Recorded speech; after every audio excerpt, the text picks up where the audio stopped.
The day a greedy coach stole my son's invention and ruined his own career. What's the absolute worst thing a coach can do to a kid who looks up to them? My 14-year-old son, Leo, is obsessed with baseball.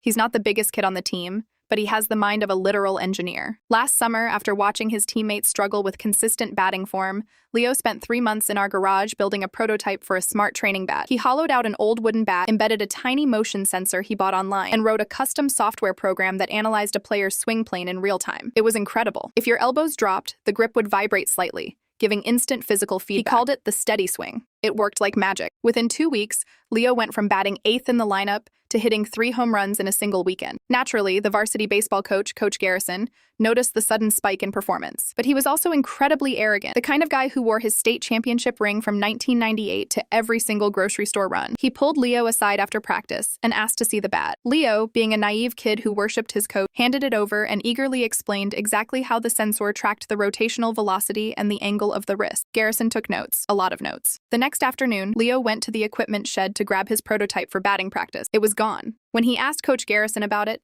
Garrison looked him dead in the eye and said, "I locked it up in my office for safety, Leo. We can't have unapproved, non-regulation equipment on the field. It's a liability issue." Leo was disappointed, but he trusted his coach. He thought Garrison was just protecting him, but 3 weeks later, everything blew up. I was sitting on the couch on a Tuesday evening when Leo walked through the front door. He didn't say a word. He just dropped his backpack on the floor, sat down at the kitchen table, and buried his face in his hands. His shoulders were shaking. I rushed over, asking him what was wrong, thinking he got cut from the team or failed a test. Without looking up, he slid his phone across the table. On the screen was a local news segment featuring Coach Garrison. He was standing on the high school field wearing a sharp polo shirt, smiling brightly for the cameras. The headline on the screen read, "Local high school coach invents revolutionary batting tech.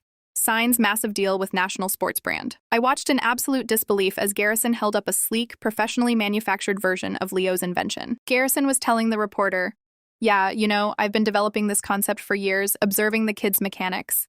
I wanted to create something that gives immediate, tactile feedback to the player. It's all about giving back to the game." He didn't mention Leo once, not a single word. Worse, the segment revealed that Garrison had partnered with a major regional sporting goods distributor. He had patented the design under his own name and was receiving a massive 6-figure payout, plus royalties, to launch the product nationwide. Leo looked up at me, his eyes red and watery. "He stole it, Mom. He took the prototype from his office, copied my exact sensor placement, and used my..."